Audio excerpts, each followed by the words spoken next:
말씀 더욱 큰 은혜를 받는 방법이라는 제목으로 전하도록 하겠습니다.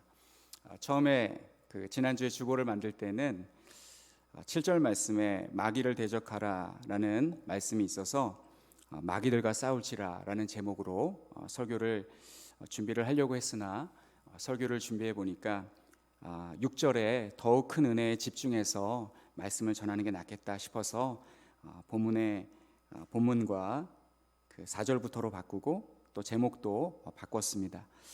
오늘 이 4절의 말씀을 보면 이렇게 말씀합니다.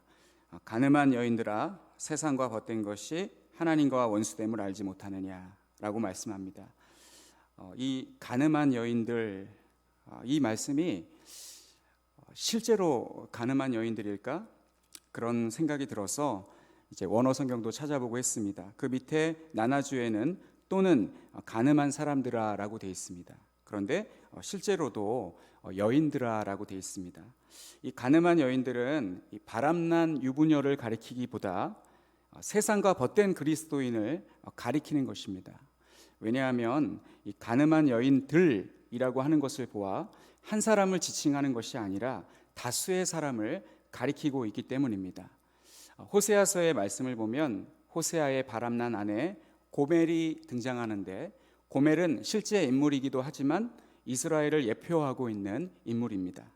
그리고 이 법률 상담을 하는 변호사의 말을 들어보면 통계적으로 여자보다 남자 쪽 외도 비율이 더 높다고 합니다. 그래서 이 4절의 말씀은 여인들, 유부녀를 가리키는 말씀은 아니라는 것입니다. 즉 4절의 말씀은 이 정절을 지키지 못한 여인들을 싸잡아 하는 말씀이 아니라 하나님과 세상 중 하나님보다 세상과 벗이 되고자 하는 사람에게 하시는 말씀입니다. 오늘날 우리들은 하나님을 벗으로 삼고 살아가십니까? 아니면 세상을 벗으로 삼고 살아가십니까? 세상을 벗으로 삼고 살아가는 사람은 어떤 사람일까요? 어떤 사람을 세상과 짝하며 살아가는 사람이라고 할 수 있을까요?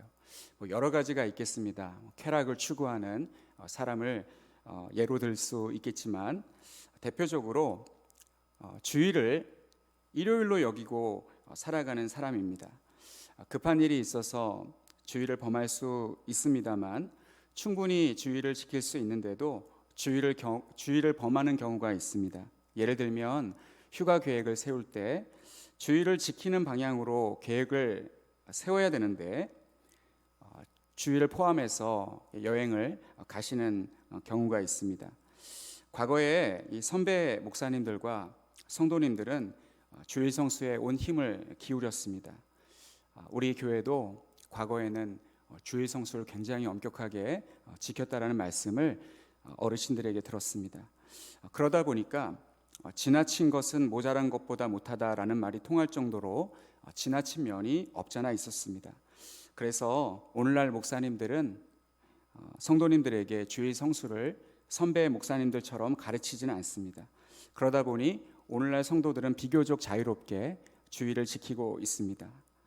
그리고 그 결과로 갈수록 주일을 성수하는 성도가 줄어들고 있습니다. 아마 다음 세대들은 더 줄어들 것입니다. 주일을 지키지 않으면 주일을 통하여 하나님께서 주시는 복을 받을 수 없습니다. 그래서 우리 총회 교육국에서는 몇 해 전에 주일을 거룩하게 지켜요 라는 주제로 여름 성경학교 주제를 정하기도 했습니다. 그래서 잘 가르치는 것이 필요합니다. 율법적인 주일 성수가 아니라 자발적인 주일 성수가 되도록 잘 가르쳐야 합니다. 그래야 성도들이 하나님께로부터 위로부터 내리는 신령한 복을 받을 것입니다. 우리는 세상과 하나님 중 한 분을 벗으로 삼아야 합니다. 둘 중에 하나를 선택해야 됩니다. 둘 다 붙잡을 수는 없습니다. 둘 다 내 벗으로 삼을 수는 없습니다. 예를 들면 미혼인 남자가 두 여성과 교제할 수 없고 반대로 미혼인 한 여성이 두 남자와 교제할 수 없습니다. 결국은 한 사람을 택해서 결혼을 해야 합니다. 그리고 결혼을 하면 전에 교제하던 이성 친구와 관계를 정리해야 합니다. 즉 이별을 해야 하고 상대방은 이별을 받아들여야 합니다. 마찬가지로 우리는 하나님과 세상을 동시에 벗으로 삼을 수 없습니다. 그래서 오늘 4절 하반절 말씀에 그런즉 누구든지 세상과 벗이 되고자 하는 자는 스스로 하나님과 원수되는 것이라고 말씀하고 있습니다. 성경을 보면 하나님을 벗으로 삼은 사람이 있습니다. 누구일까요? 잘 아시다시피 아브라함입니다. 아브라함이 하나님과 벗이 되었다라는 말씀이 어디에 기록되어 있을까요? 창세기의 말씀, 아브라함이 등장하는 창세기의 말씀을 막 찾아봤습니다. 그런데 하나님께서 아브라함을 벗이라고 호칭한 적이 없습니다. 성경을 찾아보니까 야고보서 2장 23절 바로 한 장 앞으로 넘기면 야고보서 2장 23절에 이에 성경에 이른바 아브라함이 하나님을 믿으니 이것을 의로 여기셨다는 말씀이 이루어졌고 그는 하나님의 벗이라 칭함을 받았나니 라고 말씀합니다. 야고보서에 기록된 말씀이었습니다. 그런데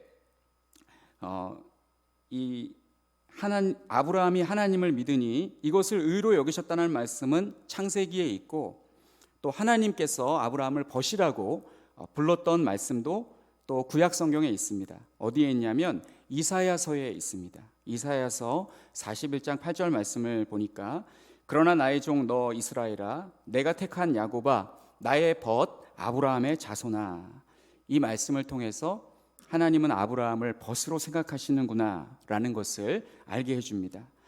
창세기 18장 17절 말씀을 보면 여호와께서 이르시되 내가 하려는 것을 아브라함에게 숨기겠느냐고 하실 정도로 하나님께서 아브라함을 각별하게 생각하시는 것을 볼 수 있습니다.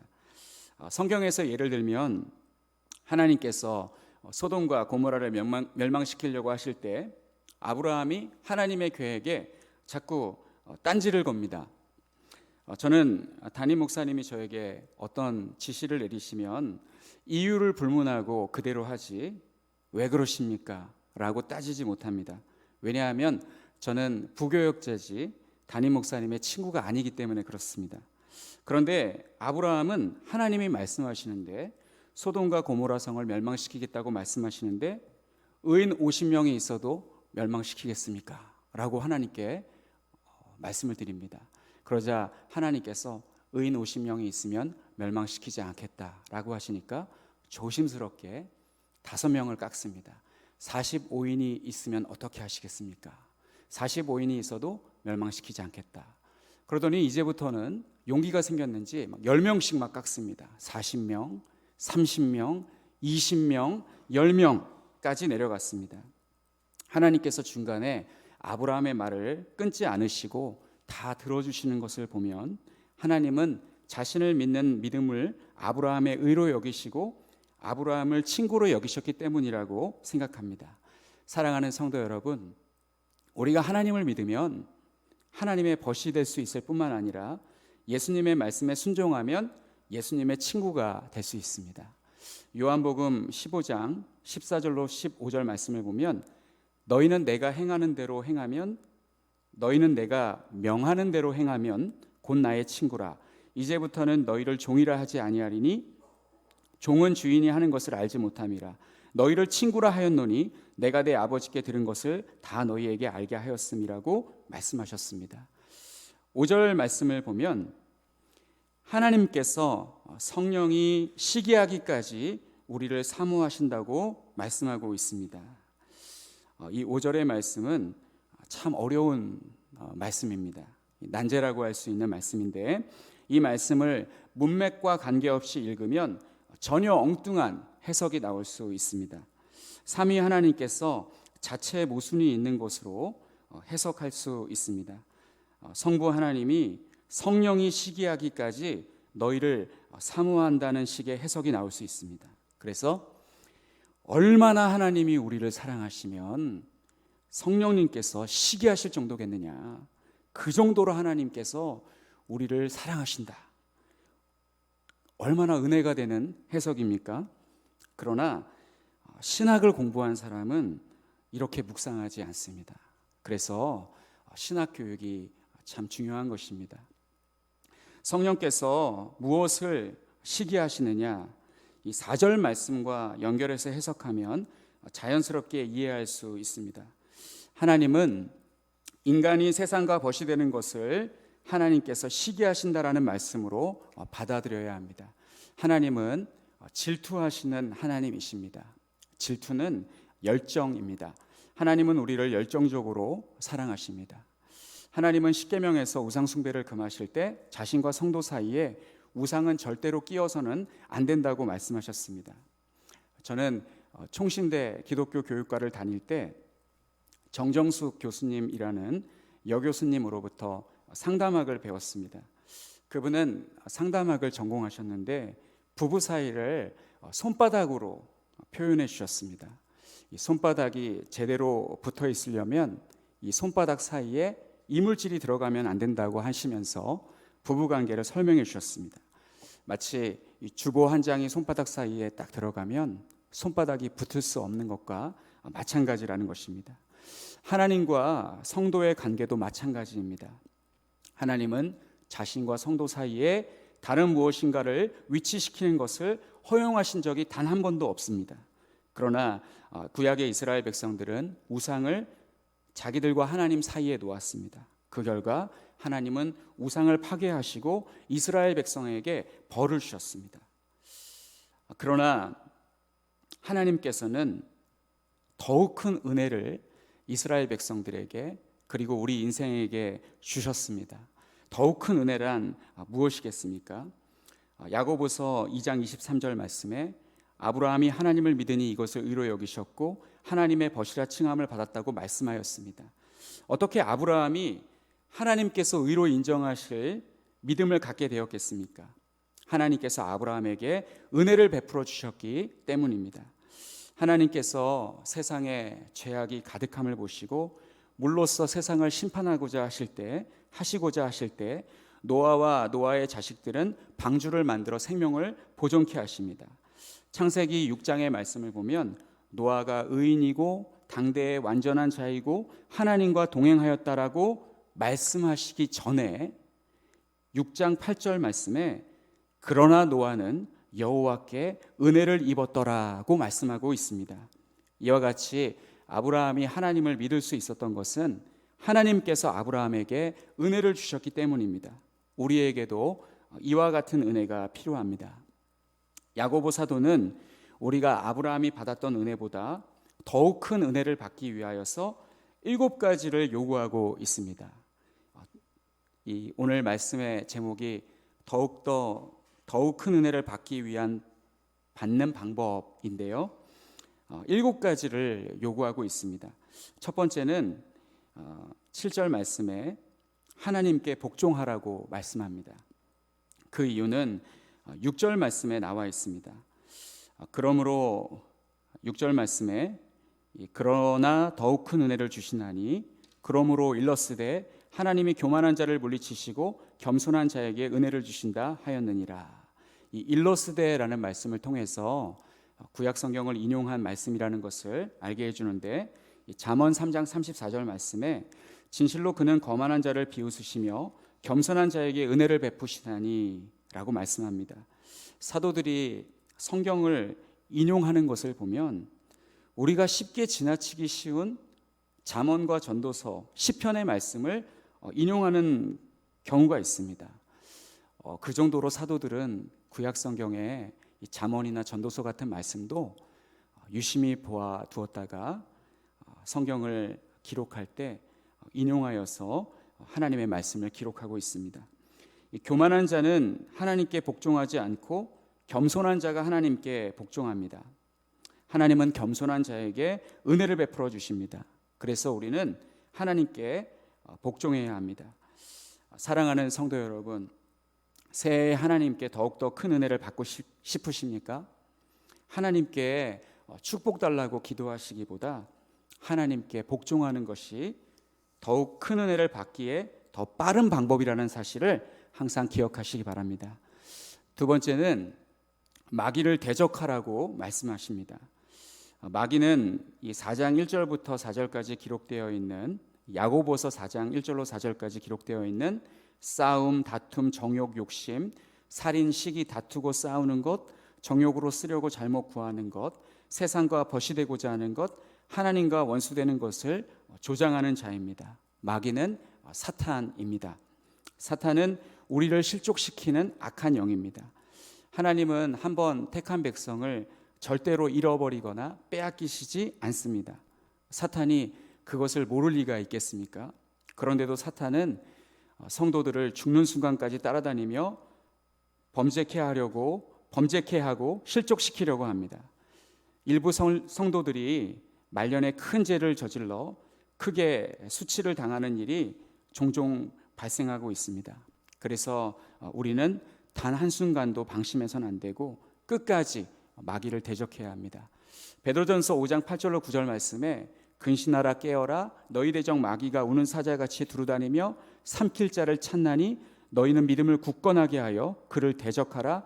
이는 세상에 있는 너희 형제들도 동일한 고난을 당하는 줄을 알미라고 말씀하고 있습니다. 세 번째는 하나님을 가까이 해야 합니다. 하나님을 가까이 하는 방법이 무엇이 있을까요? 기도 말고 다른 것이 또 있겠습니까? 기도 말고 하나님과 가까이 할 수 있는 방법이 있으면 저에게 알려주십시오. 예수님께서 한 소녀에게 들어간 귀신을 쫓아내신 후 제자들이 우리는 왜 귀신을 못 쫓아냈습니까? 라는 물음에 예수님께서 기도 외에는 이런 유가 날 수 없다고 하셨습니다. 저 역시 하나님을 가까이 하는 방법은 기도 외에는 방법이 없다고 말씀을 드리고 싶습니다. 우리가 하나님을 가까이 하는 방법은 기도밖에 없습니다. 사랑하는 성도 여러분, 기도를 많이 하시기 바랍니다. 감사하게도 우리 교회는 새벽 기도회에 고정적으로 나오시는 권사님들, 장로님들 덕분에 새벽 기도회가 운영되고 있습니다. 이번 주 월요일 날 일산에서 사역하시는 스승 멘토 목사님을 만났습니다. 그 목사님은 기독신문과 기독교 저널에 고정 코너가 있을 정도로 글을 잘 쓰시는 훌륭한 목사님이십니다. 일산의 모 교회에 협동 목사로 계시는데 그 교회를 섬기면서 일주일에 이틀 정도 새벽에 설교를 하신다고 합니다. 저는 더 많이 할 때도 있는데 하여간 그 목사님은 협동 목사님이시니까 그 정도로 새벽에 설교하시는 목사님의 부담을 덜어준다고 하십니다. 그런데 대화를 나누다가 조금 놀랐습니다. 목사님께서 새벽에 설교를 하실 때 나오시는 성도가 한 5명 정도 나온다고 합니다. 교회가 우리 교회보다 작기도 하겠지만 새벽 기도에 나오시는 분들이 많지 않다고 합니다. 앞으로 우리 교회도 새벽 기도에 나와 보면 어르신들께서 그 자리를 딱 지키고 계십니다. 그런데 어르신들께서, 장로님, 권사님들께서 천국 가시면 누가 그 자리를 채울지 걱정이 됩니다. 한가람 교회의 미래를 책임지실 젊으신 성도님들, 힘드시더라도 새벽 기도회에 나오셔서 날마다 하나님과 친밀하게 교제하시기를 바랍니다. 그리고 한가람 교회 새벽 기도회를 책임지시기를 바랍니다. 네 번째는 죄인들아 손을 깨끗이 하라 라고 말씀합니다. 8절 중간에 보면 죄인들아 손을 깨끗이 하라 라고 말씀합니다. 이 말씀은 시편 24편 3, 4절에 나와 있는 말씀입니다. 여호와의 산에 오를 자가 누구며 그의 거룩한 곳에 설 자가 누구인가? 곧 손이 깨끗하며 마음이 청결하며 뜻을 허탄한 데 두지 아니하며 거짓 맹세하지 아니하는 자로다 라고 말씀합니다. 사람은 일을 할 때 대부분 손을 사용해서 합니다. 어떤 사람은 손으로 선한 일을 행하고 어떤 사람은 손으로 악한 일을 행합니다. 속어이긴 합니다만 어떤 사람이 도둑질, 소매치기, 도박 등 악한 일을 더 이상 하지 않기로 했다는 말을 할 때 사용하는 말이 손 씻었다라는 것입니다. 나 더 이상 그 일 안 하기로 했어. 나 손 씻었어 라고 그렇게 말을 합니다. 이사야서 1장 16절로 17절 말씀에 보면 너희는 스스로 씻으며 스스로 깨끗하게 하여, 15절 말씀을 보면, 그 앞절 말씀을 보면 이 씻는다라는 그 대상이 손이라는 것을 알 수 있습니다. 너희는 스스로 씻으며 스스로 깨끗하게 하여 내 목전에서 너희 악한 행실을 버리며 행악을 그치고 선행을 배우며 정의를 구하며 학대받는 자를 도와주며 고아를 위하여 신원하며 과부를 위하여 변호하라 하셨느니라. 이렇게 손을 깨끗이 하라 라고 말씀하고 있습니다. 그리고 다섯 번째는 두 마음을 품은 자들아 마음을 성결하게 하라 라고 말씀합니다. 이 두 마음을 품은 자, 이 마태복음 6장 24절 말씀에 보면 한 사람이 두 주인을 섬기지 못할 것이니 호기를 미워하고 저를 사랑하거나 호기를 중히 여기고 저를 경히 여김이라. 너희가 하나님과 재물을 겸하여 섬기지 못하느니라. 야고보서 4장 4절 말씀에서도 하나님과 세상을 동시에 섬길 수 없다고, 둘 다 벗으로 삼을 수 없다고 말씀하고 있습니다. 하나님과 세상을 동시에 섬길 수 있다라고 주장하는 자는 마음이 성결하지 못한 자입니다. 한 남자가 두 집 살림을 하고 있다면 그 남자는 부도덕한 남자입니다. 왜냐하면 한 사람은 양쪽에 거할 수 없기 때문입니다. 이쪽 집에서 저녁 식사를 하면 저쪽 집에서는 할 수가 없습니다. 그리고 밤중에 이쪽 집 아이, 저쪽 집 아이가 동시에 아프면 양쪽 아이를 다 데리고 병원 응급실로 갈 수가 없습니다. 결국은 마음이 갈리게 되어 있습니다. 하나님을 향하여 마음이 갈리는 자는 성결하지 못한 자입니다. 하나님은 그러한 자를 불결하게 보십니다. 설교를 준비하면서 드라마의 한 장면이 생각났습니다. 바람을 피운 남편이 집에 들어와서 아내와 이불을 덮고 잠을 자다가 남편의 발이 아내의 발에 닿자 아내는 그 발을 아주 더럽게 생각하고 등을 돌리며 잠을 잡니다. 이 두 마음을 품은 사람이 하나님께 드리는 예배는 가인의 제사와 같이 하나님께서 받지 않으실 것입니다.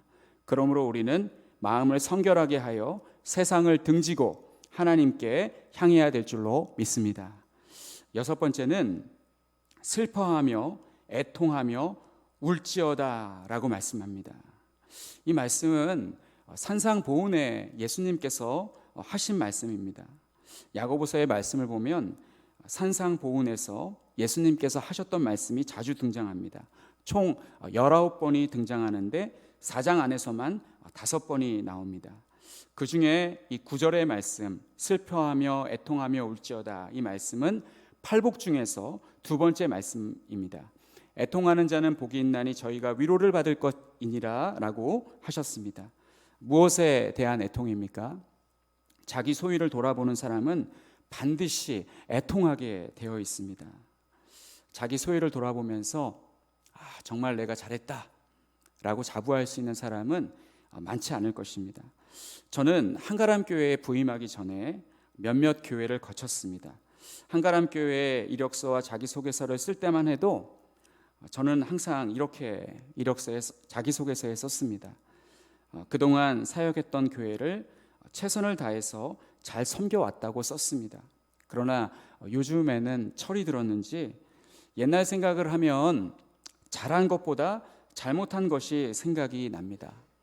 그때 그 교회에 있었을 때 담임 목사님께 좀 더 잘할 걸, 담임 목사님 말씀에 더 잘 순종할 걸, 그 교회에 있었을 때 성도님들에게 좀 더 잘할 걸, 더 예의 바르게 행동할 걸, 그냥 그분이 하자는 대로 할 걸 하면서 애통이 나올 때가 많이 있습니다.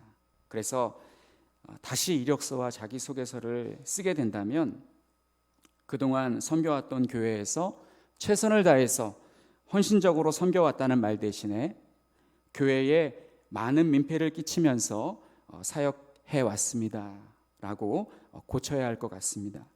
우리가 하나님께 잘한 것은 하나님께서 갚아주십니다. 그러나 하나님은 잘못한 것을 가지고 문제를 삼으시는 분은 아니십니다. 예를 들면 천국에 갔는데 너 천국에 오기에 결격 사유가 너무 많다, 이렇게 잘못한 게 많은데 어찌 네가 이곳에 들어올 수 있겠느냐 라고 말씀하시는 분은 아니십니다. 다만 하나님은 우리가 이 땅에서 잘못한 것을 스스로 점검하여서 똑같은 잘못과 실수를 범하지 않기를 원하십니다. 그렇게 할 수 있는 방법은 매일 자신을 점검하며 애통하는 방법밖에 다른 방법이 없습니다. 그리고 일곱 번째, 마지막입니다.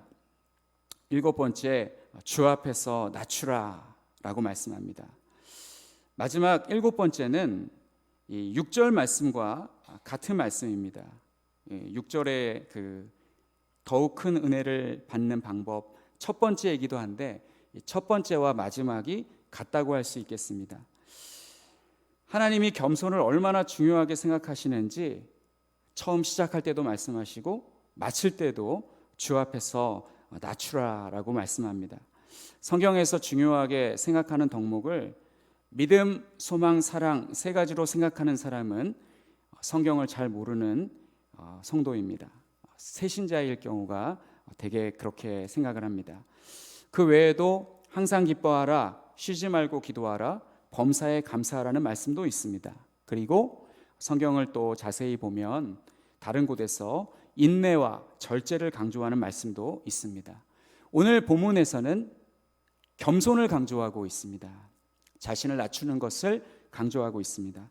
예수님께서 승천하신 후 성경에 기록되지 않은 인물 중에 사도 바울 이후에 가장 위대한 신앙인을 꼽으라면 성 아우구스티누스를 빼놓을 수가 없습니다. 아우구스티누스는 기독교가 낳은 위대한 사상가요, 철학자요, 신학자입니다. 어느 날 아우구스티누스의 제자 중 한 사람이 스승을 찾아와서 아우구스티누스를 찾아와서 이렇게 묻습니다. 스승님, 진정한 그리스도인이 되려면 제가 힘써야 할 덕목 3가지를 가르쳐 주십시오. 그러자 아우구스티누스는 첫째는 겸손이니라 라고 하셨습니다. 라고 했습니다. 그러자 제자가 2번째는요? 라고 묻자 2번째도 겸손이니라. 3번째는 무엇입니까? 3번째도 겸손이니라 라고 했습니다. 이처럼 아우구스티누스는 진정한 그리스도인이 되기 위한 덕목으로 겸손을 강조했습니다. 최근 한 목사가 나는 하나님 보좌를 딱 잡고 살아, 하나님 꼼짝마, 하나님 까불면 나한테 죽어, 이런 말을 하여 큰 이슈가 되고 있습니다.